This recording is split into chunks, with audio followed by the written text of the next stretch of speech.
Coucou tout le monde. Alors je vous retrouve avec Ilia Renon. Salut. Salut Ilia. Qui est avec moi aujourd'hui pour parler de grossesse et d'Ayurveda. Et donc en fait, ça se voit, n'est-ce pas? Et en fait, on a fait déjà une première partie sur sa chaîne que je vous invite à aller voir. Je vous mettrai les liens en barre d'infos. Où on a parlé un petit peu des mois de la grossesse. Enfin, je ne vais pas tout vous spoiler, vous irez voir. C'est assez intéressant au niveau de l'échange. Et donc là, on va attaquer la deuxième partie sur la chaîne. On va voir un petit peu les déséquilibres, on va dire communs que retrouvent les femmes En fait, enceintes. là, c'est plus comment vous aider en vraiment avec des dans conseils, la pratique, dans le le tangible, quoi. Ouais, voilà. Exactement. Avec des conseils ayurvédiques pour vous aider, sachant que je précise encore une fois, comme je le dis toujours, ça n'est pas du cas par cas, et donc pour ça il faut vraiment aller voir un praticien d'Ayurveda pour avoir des conseils sur mesure. Ça restera quand même assez généraliste dans l'appréhension. Ilia, t'es à ton combienième de mois de grossesse? Donc là, je suis à 7 mois et demi. Enfin, alors tu sais, c'est toujours le truc, je suis dans mon 8e mois, mais donc je suis à 7 mois et demi. Voilà. Donc il me reste un mois et demi avant le terme. Ok, d'accord. Voilà. Et est-ce que tu pourrais nous partager un petit peu, on va dire, les déséquilibres particuliers que tu as Les pu avoir? désagréments. Ouais, voilà, c'est ça, les désagréments. Alors, donc premier trimestre, j'ai bien ramassé. Ça a été dur. J'ai eu des nausées tout le temps. Alors j'ai jamais vomi, c'était plus genre nausée H24. C'est pas super agréable. Donc ça a été, je pense que c'est quand même, on le retrouve chez beaucoup.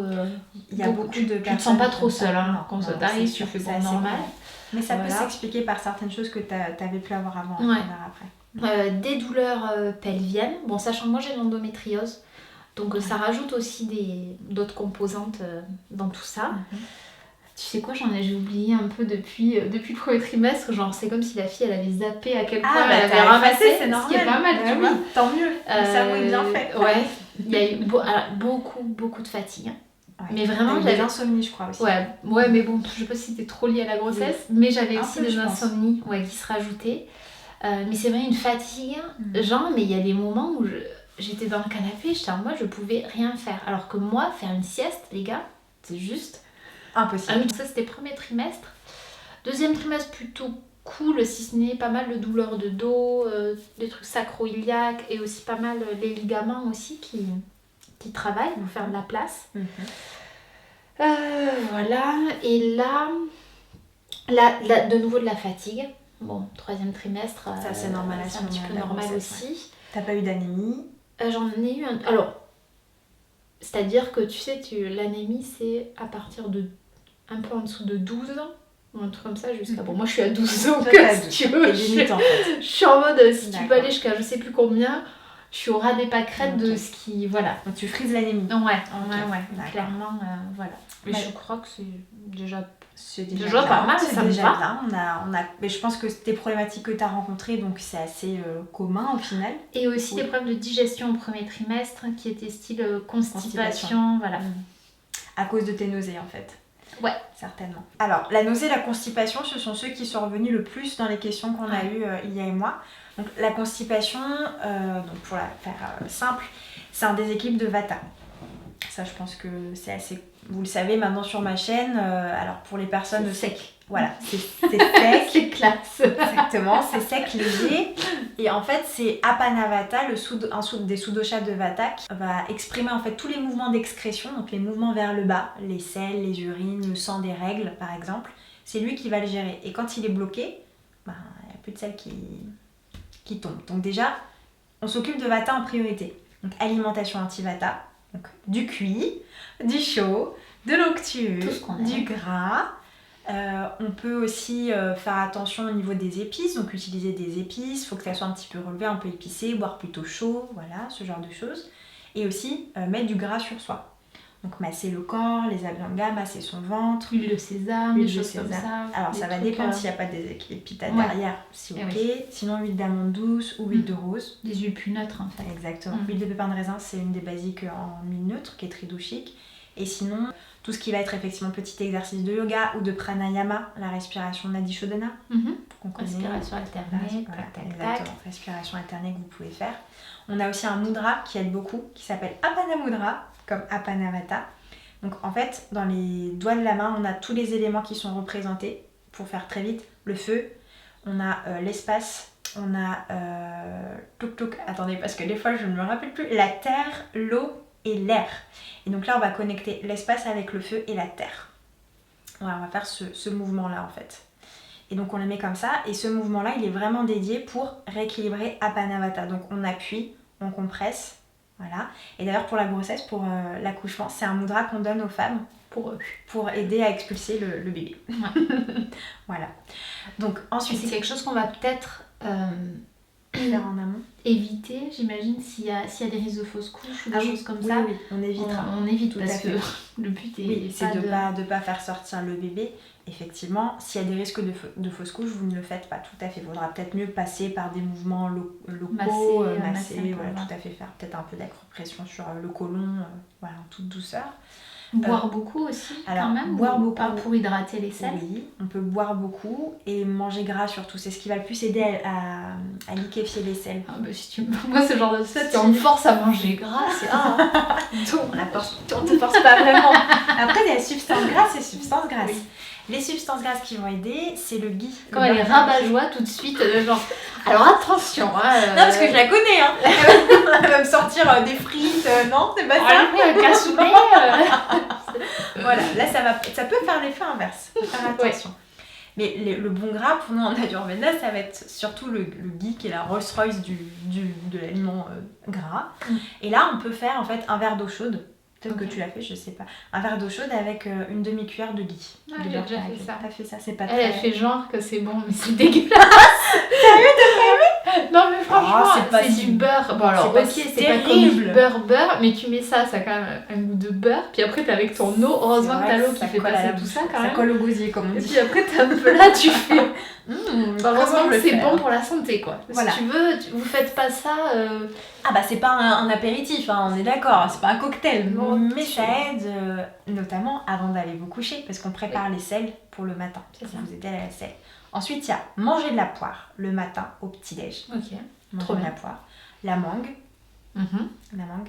D'ailleurs vous pouvez vous faire des puddings avec des graines de chia qui sont très connues pour la constipation. Vous faites un pudding de chia avec de la mangue et du citron et du lait de coco. Je vous mettrai peut-être la recette en barre d'infos, comme ça vous l'aurez, vous pourrez la refaire si vous souhaitez. Ensuite, on a les bananes qui aident, parce qu'en fait, comme c'est riche en potassium, ça va aider aussi à lier les selles. Donc la mûre ou pas mûre plutôt mûre. Ah bah ça c'est toujours... plutôt mûre. Ok, donc plutôt mûre. Pas mûre, ça va constiper, ça va vous donner mal au ventre, non, surtout pas. Ouais, avec les petits points noirs, exactement. La camomille qui aide aussi pour l'élimination. On a la malaki. Je sais pas si tu l'as pris ça. Non. Je t'ai pas donné de la malaki. Après t'as pu me le donner, je l'ai pas pris. T'as pas fait tes devoirs. C'est ça. En fait la malaki, d'ailleurs ça aide beaucoup pour la fausse couche parce que ça aide au bébé à bien s'accrocher à l'utérus. On le donne pour ça. Et ça aide aussi pour nettoyer parce qu'en fait pendant la grossesse c'est ça qui est un petit peu... C'est très touchy, on ne peut pas donner n'importe quelle plante, donc il y a très peu de plantes qu'on peut donner pour la constipation, il faut faire très attention. Donc on passera plutôt par ce genre de petites astuces ou des épices comme le gingembre, comme le cumin, le fenouil aussi qui peuvent aider un petit peu, puisque c'est antispasmodique et puis ça aide aussi un petit peu à éliminer, à faire travailler le foie et le système digestif. On peut prendre ça aussi en infusion à jeun le matin. Il y a le citron aussi qui peut aider un petit peu à nettoyer, la menthe aussi. En infusion. Puis ça t'aide pour les nausées en fait tout ça. Exactement, tout à fait. Oui, et comme tu disais, les nausées en fait vont tendance à assécher le corps, surtout s'il y a des vomissements. Et donc souvent les femmes qui vont avoir beaucoup de nausées vont souffrir de constipation. Donc toi ça n'a pas été le cas, mais l'utérus c'est un endroit où il y a Vata et Kapha qui sont localisés. Ça amène souvent des déséquilibres de ces deux doshas. Pas que, mais souvent. Donc Vata, clairement avec la grossesse, ça envoie quoi. Voilà, c'est des petites astuces simples qu'on peut mettre en place. Alors, pour les nausées, justement, puisque tu en parlais, on a le gingembre qui est très connu. J'ai beaucoup fait ça. Ça t'a beaucoup aidé, toi? Bah, je trouvais que ça m'aidait bien. Après, je faisais souvent gingembre citron. Très bien. Qu'est-ce que j'ai fait? J'ai testé plein de trucs. Parce qu'il y a un moment, je faisais aussi des fois de l'huile essentielle de citron par exemple, parce que ça tu peux pendant la grossesse, elle est autorisée. D'accord. Qu'est-ce que j'ai testé? J'ai testé aussi un truc qui étonnamment marché aussi, c'était de l'eau gazeuse avec du citron. Oh là là. Ah ouais? Ouais. Dans les moments de grosse crise, c'est ce qui me calmait. Et c'est étonnant, hein, je pensais pas que ça... Oui, tout à fait. Parce que ça c'est pas paraît être... recommandé, Ouais. Et ça me calmait. Après, je crois qu'il y avait d'autres trucs, mais je m'en rappelle. Il y a mais le j'ai thym. une mémoire. Non mais t'inquiète, attends, c'est normal. Et tu te souviens de pas mal de choses. Ouais. Le gingembre, tu sais que ça a marché. L'eau gazeuse avec le citron, ça peut être une bonne alternative, mais que je ne conseillerais pas à n'importe qui, je pense. Peut-être que sur toi, oui, mais d'autres personnes, peut-être que ça peut accentuer. Non, le gingembre en infusion, c'est trop bien. Ou même d'en mettre Ah ouais, mais un gros morceau dans l'eau à température ambiante. Exactement. Et puis vous en mettez dans l'alimentation, ou si vous coupez ça un petit bout, puis vous mangez, tout à fait. Et sinon, il y a le thym aussi qui aide beaucoup pour les nausées. Et aussi, ce que je voulais dire, c'est qu'il faut faire très attention aux carences. Parce que les femmes qui ont eu des nausées, et c'est ça que je voulais te dire, peuvent avoir des carences en vitamine B6. Est-ce que c'était ton cas? Comme moi, j'ai été supplémentée dès le début, je me suis supplémentée dès que j'ai su, donc je sais pas. Je pense pas si. Ouais. Tout ce qui va aider aussi à éviter que le reflux, que la nausée finisse en vomissement, exactement. Donc éviter tout ce qui est posture avec la tête en bas, bien évidemment. Ça, c'est très important. Oui, le chien tête en bas, on laisse tomber. Chien tête en bas. Sirsasana. Voilà, exactement. On évite. Dormir faire, c'est des postures d'ouverture, en fait. Toutes ces postures qui vont venir, en fait, dégager et venir... thoracique et diaphragme. Voilà, donc il y en a quand même pas mal. Un cobra, un chien tête en haut, tout ce qui va vraiment venir ouvrir pour faire de la place. Aussi. C'est intéressant. Voilà. Ça aide. Hein. Moi, je sais que ça m'aidait parce qu'à un moment, je sentais que c'était... congestionné. Ouais. C'était crispé, quoi. D'accord. Et les torsions masser aussi le diaphragme. Faut pas faire des... Alors, on dit toujours... On dit toujours de ne pas faire de torsion avec la grossesse, parce que je suis aussi professeure de yoga, j'ai été formée au yoga prénatal et postnatal, et en fait vous pouvez faire des torsions, c'est juste qu'il ne faut pas tordre votre utérus comme un torchon, voilà. Mais des torsions que vous allez faire partir en fait d'assez haut, c'est-à-dire que c'est pas ici au niveau de la taille que vous allez tourner, mais vraiment vous allez forcer à faire un haut, ça va venir vous aider. Vous pouvez même, ça peut tourner un peu au début, le bébé il est gros comme ça, hein, donc c'est pas... Bien sûr. Et ça va venir un petit peu aussi aider votre... Est-ce que la posture de la vache par exemple c'est un truc qu'on pourrait faire, ou tu penses que c'est... La posture de la vache, c'est-à-dire tu veux... Tu sais la vache, ouais, celle-là, oui, ça va... En fait ça va plus venir ouvrir. Mais même des torsions, tu sais, qui sont toutes simples, hein, où tu vas venir juste faire un petit peu comme ça. Ou quand tu es allongé au sol et que tu vas balancer tes genoux d'un côté, puis après de l'autre. Et y rester un petit peu et en fait sentir que ça va venir aussi faire travailler le côlon. Pour aider à... si c'est lié à la constipation, ça va vraiment ça va aider. Donc tu as des trucs comme ça en fait. Ça c'est intéressant, ouais. Le yoga de toute façon c'est une panacée pour la grossesse, hein, c'est clair. Ça aide vraiment à rééquilibrer les doshas. Et la fatigue aussi, le sommeil, parce qu'en fait on a remarqué que les femmes qui avaient beaucoup de nausées étaient très fatiguées. Enfin généralement, et c'est ton cas aussi d'ailleurs. Tu veux dire qu'elles avaient de la nausée parce qu'elles étaient fatiguées, voilà. ou elles étaient fatiguées? Oui. Il y a une conjonction entre fatigue et nausée. Ok, en fait. d'accord. Donc souvent les femmes qui ont des nausées, c'est parce qu'elles sont trop fatiguées ou qu'elles dorment mal et qu'il y a un insomnie. Et ça, là je pense que tu te reconnais parce que c'était ton cas. Ouais. Donc ça peut aussi s'expliquer par là. Donc vraiment faire donc attention venir à son travailler sommeil. sur le sommeil. Exactement. Bah justement, peut-être ça peut être intéressant d'en parler. Ouais, encore mieux. Moi ça m'intéresse en tout cas. Oui. Bah là franchement, déjà... Dormir. Voilà, dormir. Les relous, tu sais. Dire franchement, juste dormir, juste, voilà. c'est tout. Voilà. Enfin. Non, dormir, mais pour dormir, il faut vraiment que vous arriviez à déjà enlever les tensions du corps. Donc vous faire masser par votre conjoint, c'est très important, puisque ça va venir délier les tensions et vous aider aussi à dormir. Vous pouvez tout à fait le faire, surtout au début de la grossesse. Alors je sais pas si tu arrives à t'automasser quand même maintenant. Oui. Donc vous prenez le pied et vous venez masser surtout la voûte plantaire, parce que le pied c'est une zone de vata.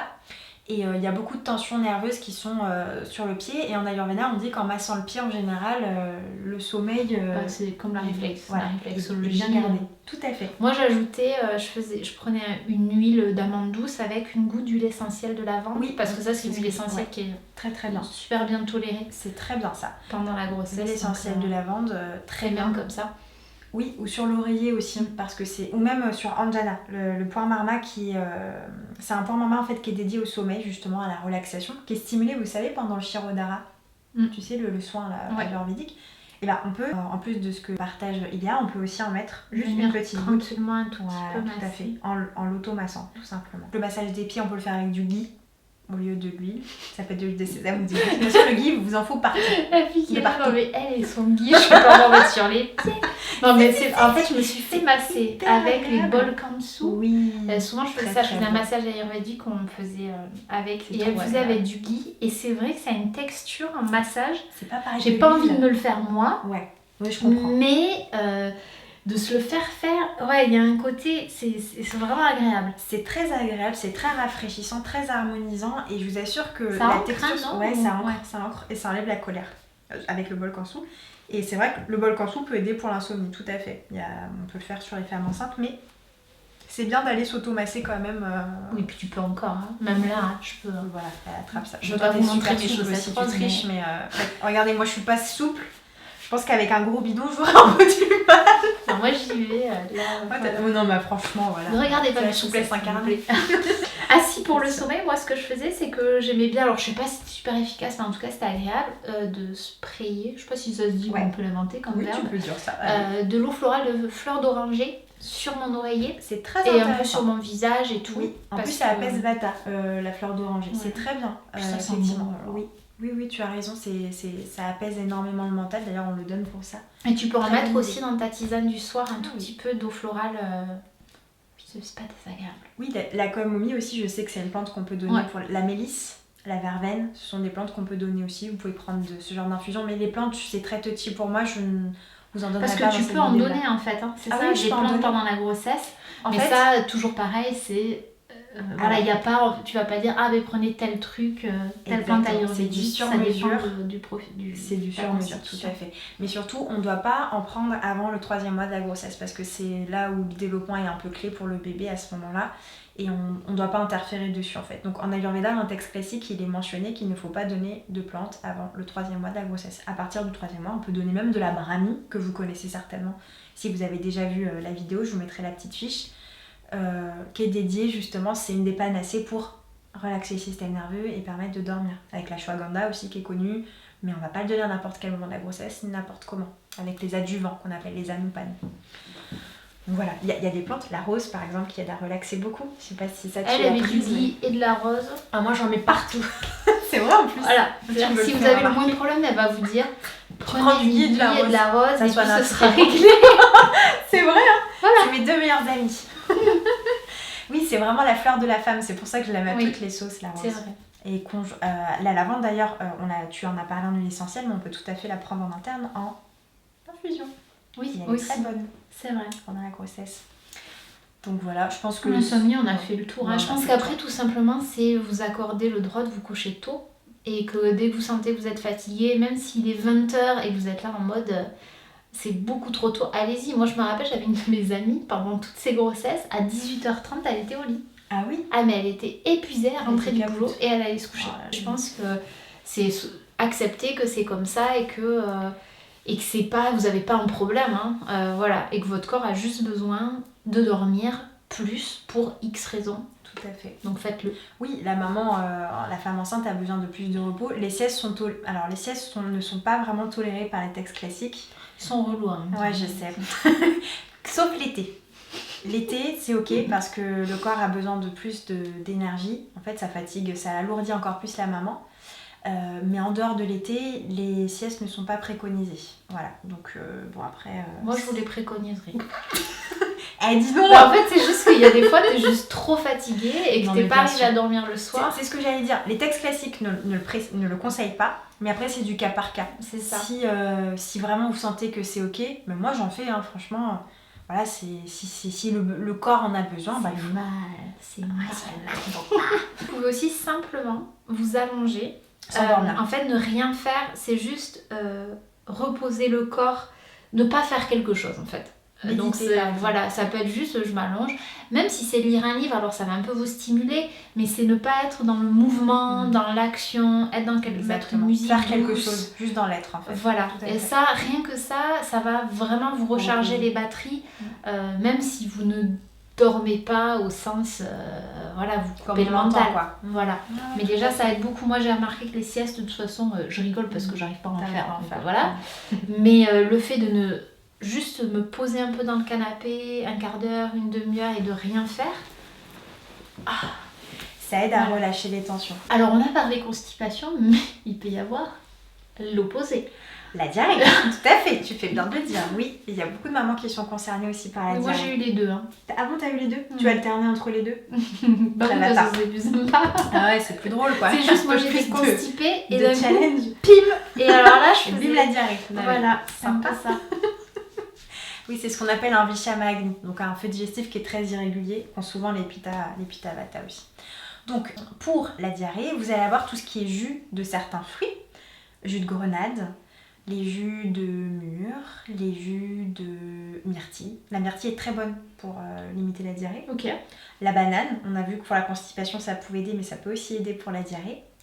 Tout ce qui va être à base de riz, c'est très connu. On peut carrément faire des plats sucrés en fait à base de riz, de yaourt, qui aident aussi en fait à éviter la déshydratation liée à la diarrhée. Avec le riz, ça va permettre d'éponger un peu si tu veux et augmenter le volume des selles. D'accord. Donc on peut mettre du sucre dedans ou des épices comme de la cardamome et du curcuma par exemple qui aident. Le curcuma est asséchant donc ça va aider en fait à éponger un petit peu les ça va assécher le machin quoi. C'est ça. On a tout ce qui va être aussi de l'ordre des épices, donc comme je disais, il y a le curcuma qui aide beaucoup, le fenouil, le cumin aussi, et on va éviter de manger tout ce qui est très épicé ou tout ce qui va être très acide comme par exemple la tomate qui peut donner des diarrhées chez certaines personnes, l'aubergine, en fait tout ce qui est la famille des solanacées. Aubergines, pommes de terre, poivrons. Ça peut donner pas mal de diarrhée quand on est sensible au début de la grossesse notamment. Il y a l'eau de coco qui peut aider, tout ce qui est à base de noix de coco qui va aider aussi pour la diarrhée. Tout ce qui est rafraîchissant comme par exemple la courgette, en fait tout ce qui va apaiser Pitta aussi, parce que c'est un déséquilibre de Vata et de Pitta. La courgette, le blé, l'orge aussi qui peut aider à éponger, tout ce qui va un peu assécher en fait. D'accord. Les légumineuses aussi qui peuvent aider un petit peu à assécher. Si on les tolère bien, parce que chez certaines personnes ça peut créer de la diarrhée. C'est pour ça que c'est aussi du cas par cas. Hein.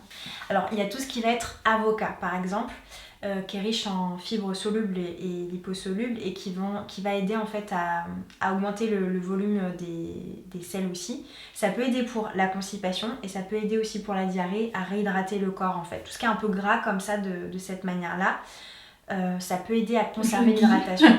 Alors le ghee va plus... Ouais, ça va plus liquéfier que éponger, j'ai envie de dire. Non, évitez de manger trop de ghee à ce moment-là. Ouais. Mais les jus de fruits, allez-y, sur les jus de fruits dont je vous ai parlé, ça peut énormément aider. Puis après, c'est l'alimentation. Avoir une alimentation qui est un petit peu plus consistante. Et pensez à ce côté-là un peu spongieux, voilà, comme le boulgour ou la semoule. Ça les trucs qui vont en fait absorber l'eau, le trop plein d'eau en fait. Tout à fait. Et la colère aussi pour provoquer de la diarrhée. D'accord. Juste au passage. Oui, ça peut être aussi assez lié aux émotions. Ça peut être lié aux émotions. Donc faites attention aussi à ça, à bien vous canaliser. Et notamment pendant la prise du repas. On est zen, on n'est pas en colère quand on fait son repas. On fait que ça. Ouais. Oui, c'est un peu ça. Il faut être zen tout au long de la grossesse. Hein. C'est un peu la clé. Non, mais je dis on fait que ça dans le sens on fait que manger. Peut-être pas regarder une série et trucs. Voilà, c'est ça. Ne pas avoir de choses un peu polluantes, être vraiment concentré sur le repas. Et ce qui aide beaucoup en conseil, c'est de manger avec les doigts. D'accord. Tu vois, ouais. Ça nous reconnecte un peu à notre enfant intérieur et surtout ça aide à être vraiment focus sur son repas et à pas ruminer, penser ou à manger vite aussi. Parce que ça aussi, ça peut être signe d'un inconfort digestif, de la constipation, de la diarrhée. Donc manger avec les doigts, ça ralentit. Et ça permet de mieux métaboliser l'alimentation parce que le cerveau va se connecter en fait à la texture, à la température et à la quantité de ce que vous allez mettre dans les doigts. Et donc c'est plus naturel en fait. Normalement, on devrait manger comme ça. Ouais. Bah oui, j'imagine. Ça c'est un truc que j'ai oublié d'ailleurs, mais que moi je vis, c'est les reflux. Les reflux gastriques, ouais. T'en as en ce moment ? Là ça va mieux depuis que je suis allée voir l'ostéo qui m'a bien libéré le diaphragme et toute cette partie-là. Mais effectivement, oui, c'est ces petits trucs où j'en ai quand même quelques-uns là, je les ai fait discrets, mais c'est les reflux, c'est pour celles qui ne vivent pas ça, c'est pas des rots, mais c'est des sortes de... voilà, des petits, c'est plus concentré. Voilà, c'est des petits trucs bouchés et c'est toute la journée des petits moments comme ça et c'est pas très agréable quand même. C'est pas très agréable, Voilà. c'est sûr. Donc ça, c'est, tu vois, un peu comme pour la nausée, tu vas pouvoir prendre aussi tout ce qui est un peu rafraîchissant et liquide, comme par exemple l'eau de coco, la noix de coco, le lait, là on en donne beaucoup pour les reflux. Du lait avec par exemple de la coriandre en poudre, ou du lait avec du fenouil en poudre. Et donc on peut faire la même chose avec du lait végétal si on ne tolère pas le lait de vache. Tu peux faire avec du lait végétal qui est pas trop lourd. Par exemple les noisettes, tu vas éviter parce que ça reste un peu sur l'estomac, c'est un peu lourd. Genre quoi, riz. Lait de riz, ça serait vraiment l'idéal. Parce que moi j'avais essayé un petit peu je sais que dans les textes ils adorent le lait de vache. Ouais. Mais le problème, moi c'est à mon sens, c'est que c'est justement les textes classiques et c'est l'alimentation classique en Inde. Donc c'est la vache, tu vas dans le truc, tu prends le lait et tu le prends tout de suite en fait. Donc c'est un lait qui est de qualité, qui est frais. Et les laits qu'on a nous, pasteurisés, UHT, tout ça, c'est pas du tout la même chose. Après, si tu as la chance d'avoir une ferme ou que tu peux prendre du lait des vaches noires, les vaches jersey, c'est on va dire un peu l'équivalent, tu vois, du lait de l'époque. Bah moi, c'est le seul beurre, par exemple, ou si je dois faire du ghee, je le fais avec c'est très bien. Avec celui-là. Du beurre de baratte comme ça, c'est très bien. Voilà. Mais il y a du lait aussi qui existe, qu'on trouve chez Biocop ou La Vie Claire ou d'autres magasins bio. Et on peut tout à fait prendre celui-là. Et en fait, l'astuce, c'est de toujours mettre des épices et de couper avec de l'eau pour le rendre plus doux et plus digeste. Et donc, dernière chose, on a aussi le jus d'aloe vera, ou l'aloe vera frais d'ailleurs, que vous pouvez acheter en branche. Il faut juste vérifier qu'il n'y ait pas d'aloïne dedans, donc bien le faire tremper au préalable. Vous pouvez regarder sur internet. Ou sinon, j'avais fait une vidéo sur un de mes vlogs où j'ai expliqué comment faire. Je vous mettrai le lien aussi avec... Sinon, t'en achètes du frais, c'est ça? Ou sinon... Non, non, c'est ça. Ouais. Ça, c'est pour le frais. Tu fais attention à l'Halloween. Et sinon, tu achètes en jus. Oui, c'est ce que je disais. Sinon, t'en achètes du frais, du jus frais. Ah, du jus frais. Ah, d'accord. Tu l'achètes au rayon frais de toute façon. Oui, toujours, tu peux. Non. Mais c'est pasteurisé en général. Ah ouais, d'accord. Donc, bon. Moi, je préfère le faire frais. C'est mieux. T'as plus de vitamines et des minéraux. C'est vraiment gorgé. Généralement, c'est passé, quoi. On sait pas de quand ça date, tu vois. Mais sinon, oui, vous le faites... Et tu le bois comme ça? Tu le bois à jeun le matin. Ok, d'accord. Tu mets une cuillère à peu près à soupe, 1 à 2 cuillères à soupe, ça va dépendre de la maman, et puis tu prends ça à jeun, soit comme ça, soit dilué dans de l'eau. Ensuite, on a la malaki, une des poudres qui fait partie du trifala, qu'on donne pour soutenir au niveau des fausses couches la maman, qui va aider pour tout un tas de choses, notamment pour cleaner un peu, nettoyer le côlon. On peut donner la malaki aussi pour les reflux gastriques. D'accord. Voilà. Et tout ce qui est sucré en fait, alimentation sucrée. Donc blé sucré, on a le payasam aussi, ça je vous en avais parlé, c'est des plats de pâtes sucrées. Ok. C'est vrai. Moi je suis juste trop contente parce que alors, vous mangez gras, mangez sucré, voilà, c'est la belle vie en fait. Tout ce dont on n'a pas le droit habituellement, on peut un peu plus pousser à condition d'avoir les déséquilibres qui vont avec, bien évidemment. Et donc un truc, on a parlé plusieurs fois autour parce que moi quand même ça m'intéresse, donc l'anémie, c'est un truc qu'on retrouve chez pas mal de mamans. Donc d'accord, tu disais qu'il y avait le terrain des Pitta Vata où clairement on n'est pas blindé on fixe pas super bien de le faire. Tout à fait, on a tendance à une mauvaise absorption. Voilà, mais est-ce que tu as quand même des conseils pour ça? Oui, sachant que comme je disais dans ta vidéo, dans la partie qui est sur ta chaîne, l'anémie apparaît surtout à partir du 5e mois, souvent, puisque c'est là où le bébé va développer sa chair et son propre sang. Et donc l'anémie, c'est un problème de pitta en général. Alors ça peut être de plusieurs types, ça peut être vata, pitta, kapha, ça peut être même les 3 doshas, ça va dépendre. Il y a plein de types en fait de ce qu'on appelle panduroga, c'est-à-dire l'anémie dans les textes classiques.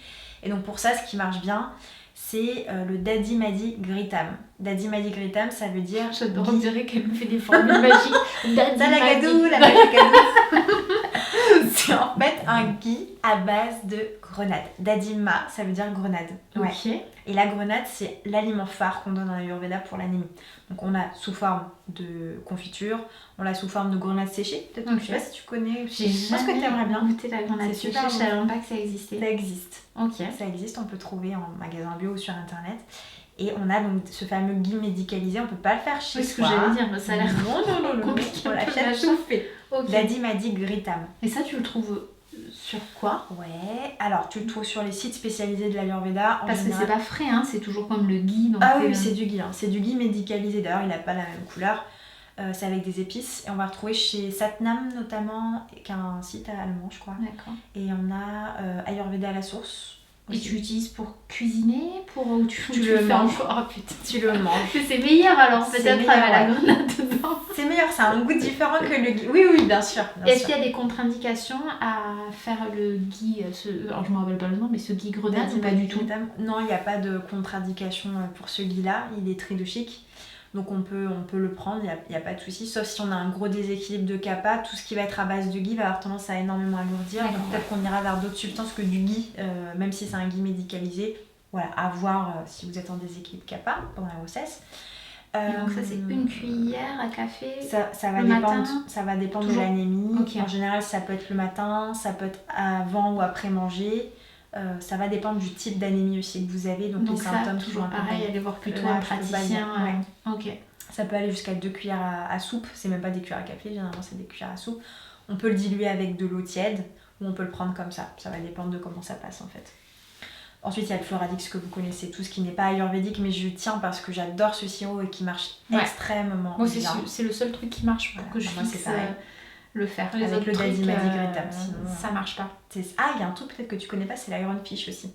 Non. Tu connais? Non. C'est un petit poisson en fer, en fait, qu'on vient faire bouillir. Il faut toujours le faire bouillir, il faut qu'il y ait de la vitamine C dessus. Donc on va mettre un peu de jus de citron, tu vois. Et genre, parce que de toute façon, la vitamine C fixe le fer. C'est très important. Et pour ça, je reviens après sur l'iron fish, il faut, ce qui est simple à mettre dans ces repas pour quand vous avez une substance riche en fer, c'est du jus de citron ou du persil en général. Okay. C'est les trucs qu'on a tous dans notre cuisine qui aident. Donc la ground fish, c'est un petit poisson qu'on va faire bouillir dans son plat. Genre quand tu fais un plat en sauce par exemple, tu vas mettre ton petit poisson et tu le fais bouillir une dizaine de minutes. Mais c'est pas un vrai poisson. C'est un poisson en fer. C'est pas un vrai poisson. Il fait pas comme ça dans Tu fais. Non, c'est pas ça du tout. Ne vous inquiétez pas. C'est en fait, ça va libérer en fait du fer dans ce que tu es en train de cuisiner. Tout à fait. Okay. Ou alors, plus simplement, une casserole en fer. Tu sais, les casseroles en vieux, avec nos grand-mères là. Bah, vous cuisinez dans ça en fait. Okay. Et là, vous allez récupérer un petit peu de fer.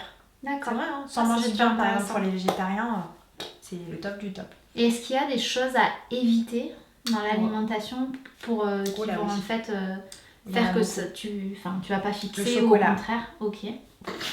C'est pas grave, hein, c'est riche. Si vous mangez du ghee à la grenade, voilà, ça va. Il y a d'autres choses comme les amandes par exemple que vous pouvez manger qui sont un peu doudou, les dattes aussi. Alors attention avec les dattes parce que ça aide à accoucher, on en parlera après d'ailleurs.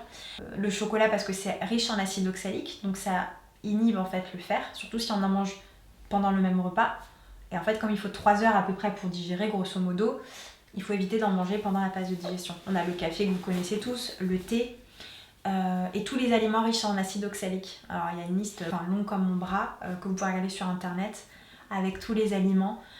Bon, après, ce sont des aliments à ne pas trop manger, trop interférer dans... Par exemple, si vous mangez des lentilles ou de la viande, vous allez éviter de trop manger de ces substances-là pendant le repas, mais ça ne veut pas dire qu'il ne faut pas en manger. Attention, c'est comme tout en Ayurveda, c'est-à-dire que par exemple, en temps Pitta Vata, tu as les aliments à privilégier et ceux à éviter, mais c'est pas parce que tu en manges une fois ou 2 fois que ça va interférer sur la le fin fer. du monde. Non, du tout.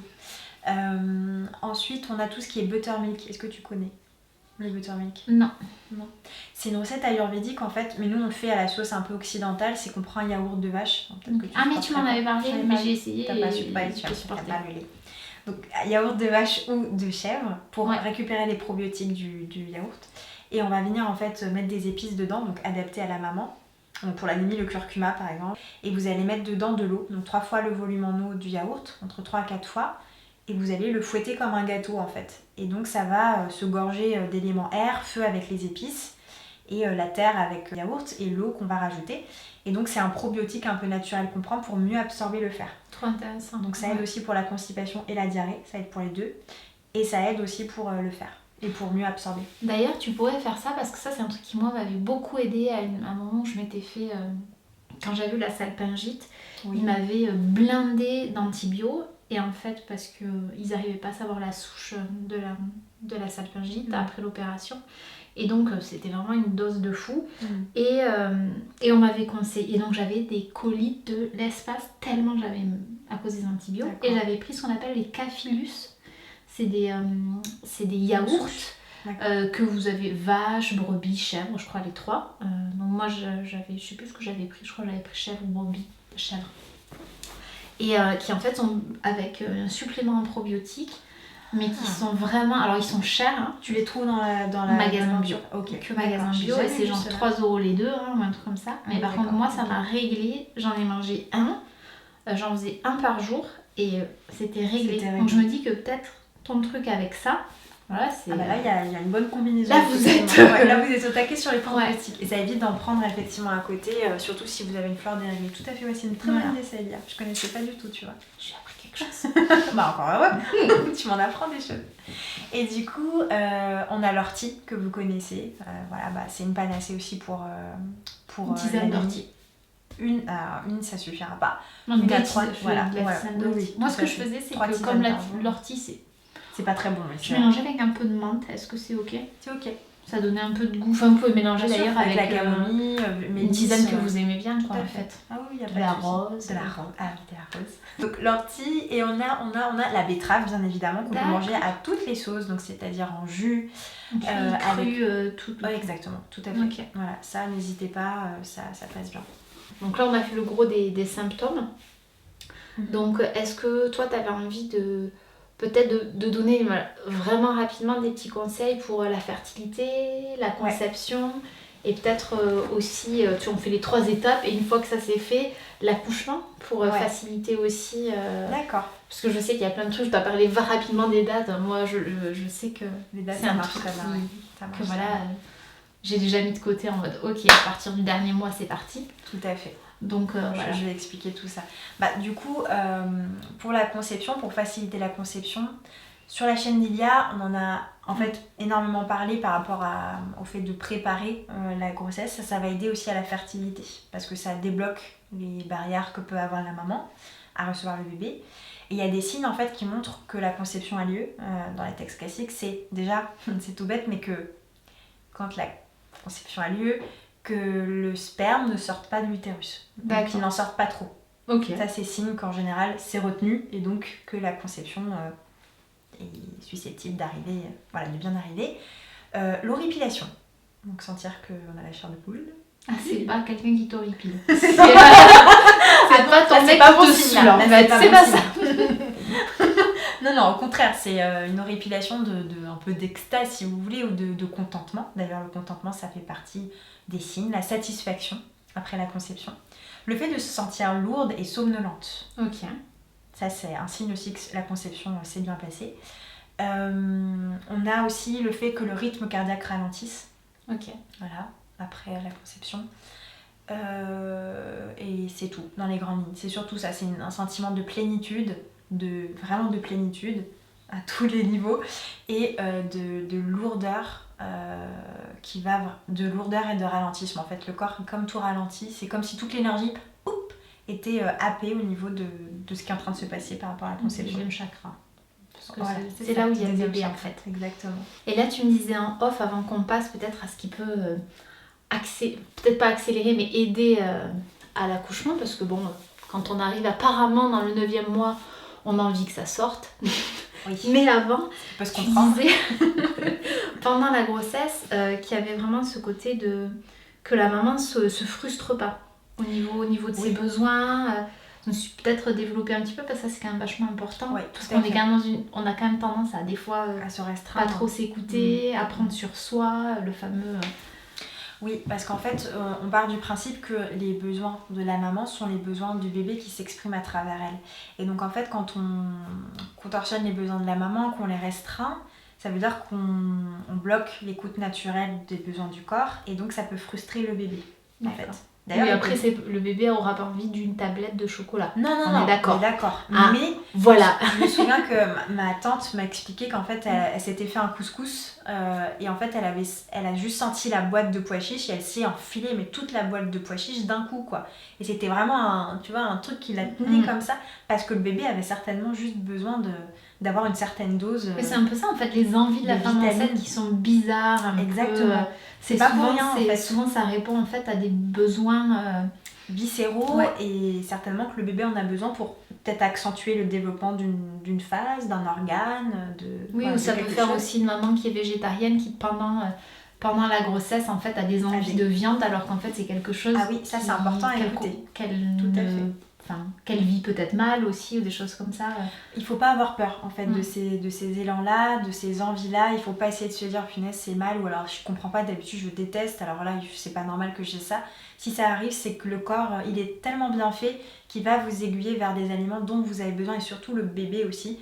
Donc il faut absolument l'écouter et en Ayurveda on ne restreint pas la maman en fait. Oui, si vous avez besoin de vous reposer alors qu'il est 17h mais que vous rentrez du boulot, vous êtes crevé. Reposez-vous, même. Enfin, alors après, on ne peut pas toujours parce qu'il y a les enfants, machin, tout ça, mais d'écouter au maximum. Si vous avez une envie d'un bain, vous êtes lavé les cheveux la veille, c'est pas grave. Prenez quand même votre bain et mouillez quand même vos cheveux, c'est pas la fin du monde. Mais votre corps a quand même une intelligence très acérée, j'ai envie de dire, de ce que vous avez besoin. Et je pense que c'est quelque chose que notre corps nous dit le reste tout le temps. Oui. Voilà. Mais c'est encore peut-être... Donc il obéit plus à la tête habituellement, alors que là c'est plus connecté à nous. En fait je pense que notre corps nous donne tout ça en permanence, mais c'est juste qu'on ne l'écoute pas. Tout à fait. Et que là c'est d'autant plus important d'affiner cette écoute, ce côté intuitif et instinctif, parce qu'en fait au fond de vous votre corps sait ce dont vous avez besoin. Donc il faut pas le brimer, voilà. Faut pas essayer de l'étouffer ou de remettre ça au niveau du mental seulement, quoi. Tout à fait. Ça c'est important. Bon alors maintenant dis-moi, dans 2 semaines, qu'est-ce que je vais devoir faire pour t'aider à accoucher. C'est dans le dernier mois en fait, là, qu'on commence à faire ce que tu vas dire. Exactement, c'est à partir de la 38e semaine, donc c'est ce que tu vas, là dans 2 semaines, tu y es presque. À partir de la 38e semaine, on va commencer à prendre certaines substances, certaines plantes, voire certains aliments pour aider à accoucher plus vite au moment de l'accouchement en fait. Les dates, les feuilles de fleurs de feuilles de framboisier. Oui, bravo Ilia, t'es trop forte. Je vois que tu t'es bien renseignée. Est-ce que tu as commencé d'ailleurs à les prendre? Non, j'attends encore parce que... encore un peu. Ouais, voilà. Comme là, il y a quand même... Oui, puis aussi pas mal de contractions, je me dis... Oui, non, t'as pas besoin de... Ça ira.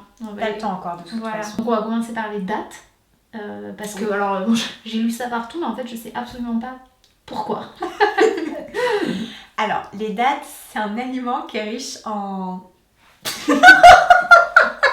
En la terre des Sophie. Donc les dattes, c'est un aliment qui est riche en ocytocine. Oui, ça c'est l'hormone en fait qui aide à accoucher. C'est cette hormone qui va... en fait, qui est... vous avez des capteurs d'ocytocine sur votre utérus.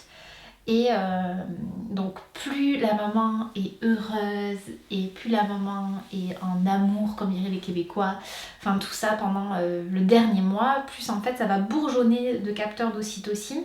Et donc quand l'ocytocine va être libérée, quand l'accouchement va être imminent, ça va rendre en fait les contractions plus efficaces. Plus efficaces, exactement. Et donc ça va envoyer du pâté. Tout à fait.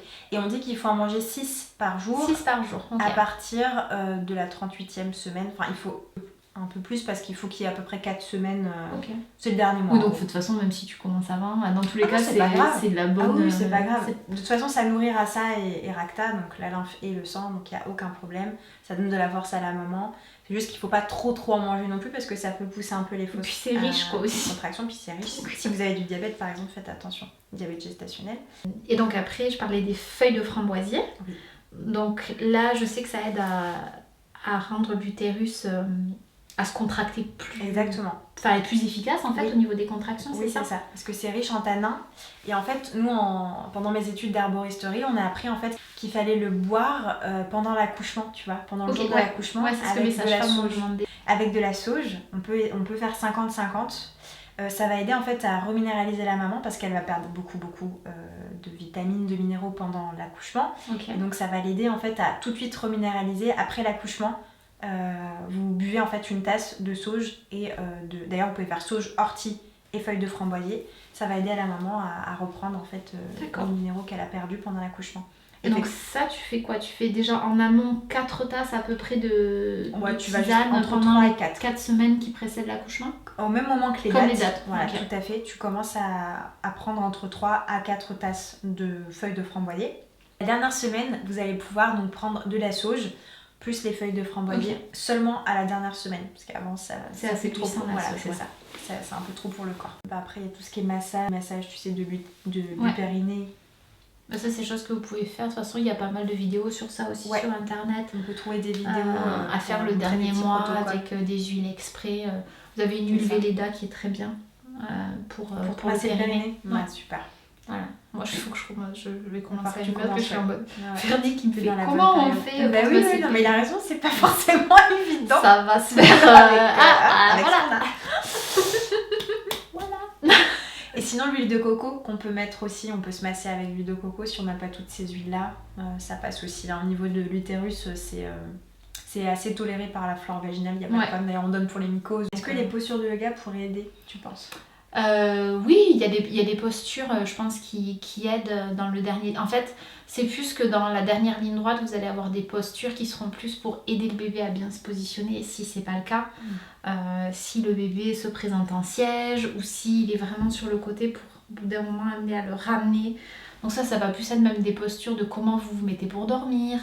Oui, d'accord. Voilà, et toutes les postures qui vont être...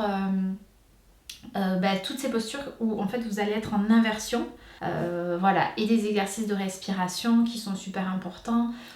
Toujours être la respiration, c'est quelque chose que vous aurez besoin de travailler, de toute façon vous aurez besoin le jour J, donc c'est hyper bien de vraiment venir respirer en conscience. À l'inspiration, vous allez inspirer calmement et laisser vraiment l'air rentrer et détendre votre périnée. Donc ça, c'est une respiration dont parle beaucoup Bernadette de Gasquet, mais en fait l'idée c'est que vous allez... Qui est Bernadette de Gasquet ? C'est la ponte en fait en yoga prénatal et postnatal. Okay. D'accord. Et elle parle beaucoup de respiration, et où en fait l'idée c'est que vous pouvez venir aider, en fait pour qu'un accouchement se passe bien, il faut un périnée qui soit tonique et à la fois qui sache se détendre. Donc en fait il faut un périnée qui soit mobile. Donc qui s'adapte, parce que des fois on est sur des périnées trop toniques. C'est vrai. Et alors quand le bébé arrive, ça devient un peu compliqué. Les sportifs ont ça d'ailleurs. C'est compliqué, voilà. Souvent les femmes sportives. C'est ça. Ou alors on est sur des périnées un peu faibles, ou alors oui, le bébé va passer, mais le périnée va peut-être moins aider à pousser. D'accord. Et surtout après, il va pas retenir l'utérus, les viscères, et on peut se retrouver avec des descentes d'organes. D'accord. Donc l'idée c'est de préparer pendant toute la grossesse avec pas mal de respiration. Donc on va faire une respiration ensemble, comme ça vous saurez. Vous pouvez faire ça durant toute la grossesse et même après, enfin je veux dire, c'est vraiment quelque chose le dernier mois qui peut être intéressant à faire. Après l'accouchement par exemple, tu peux le faire aussi. Alors après l'accouchement, tu peux le faire un peu mais tranquillou, faut laisser mais c'est quand même intéressant de venir un peu remobiliser en fait le périnée qui aura un peu chargé.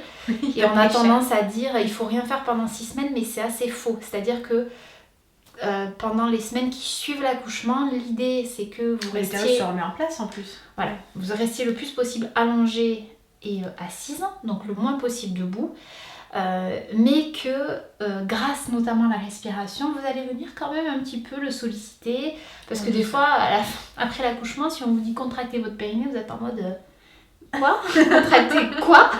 C'est normal, donc c'est d'insister, de venir réessayer, et après vous avez la fausse inspiration thoracique qui est Uddiyana Bandha à faire vraiment après l'accouchement.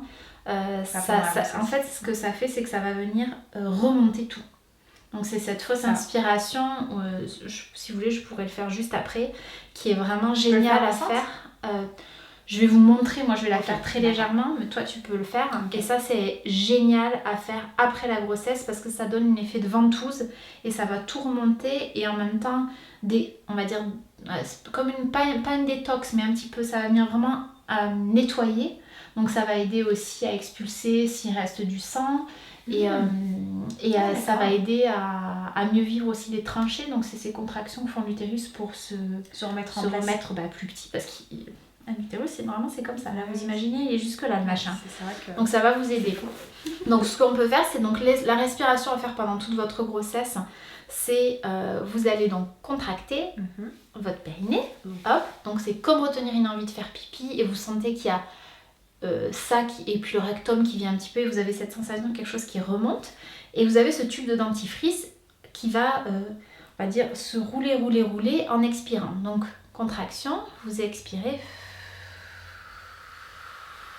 Et vous videz tout. Et à l'inspiration, vous détendez complètement le périnée. Et vous laissez votre ventre se gonfler. Donc on sent vraiment le périnée qui fait tac et qui se relâche complètement. Alors en fait, tu appuies sur... Enfin, tu contractes le périnée tout en soufflant, t'es d'accord? Tu contractes d'abord. Ouais, ça tu inities en fait ça. Ouais. L'idée c'est de venir, le muscle transverse va venir s'activer. Et donc c'est une partie des abdos. Voilà, qui est hyper intéressant parce que ça va venir éviter de solliciter vos grands droits qu'il faut laisser tranquilles. D'accord. Et donc tu contractes, t'expires. Tout en maintenant la contraction. Elle va partir au bout d'un moment. Là, c'est de vraiment être focalisé sur l'expiration qui remonte et vous videz. Ok, c'est bon. Et là, tu relâches et tu laisses complètement le ventre se gonfler et inspire. Ah ouais, puis ça fait travailler les abdos, on le sent, hein, la vache. Voilà. Et ça vient de travailler en fait les transverses et non les abdos dont on a l'habitude. Et ça c'est quelque chose, vous pouvez en faire 10 de suite par exemple et après être tranquille et en refaire dans la journée. Mais l'avantage c'est que vous pouvez le faire où que vous soyez, n'importe quand et ça va venir en fait, vous l'avez senti, ça vient mobiliser donc le périnée, le contracter et complètement le relâcher. Et en fait c'est ça qu'on demande au périnée pendant l'accouchement, c'est de venir à la fois... aider le bébé à avancer et complètement se relâcher pour que ça passe. Donc je crois qu'on a bien fait le tour là.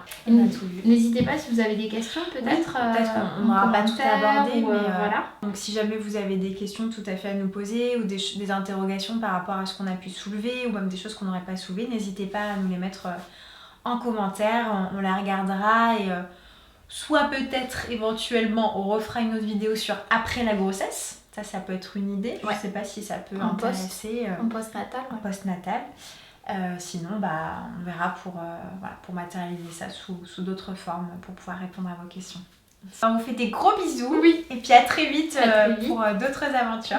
Salut les aventuriers.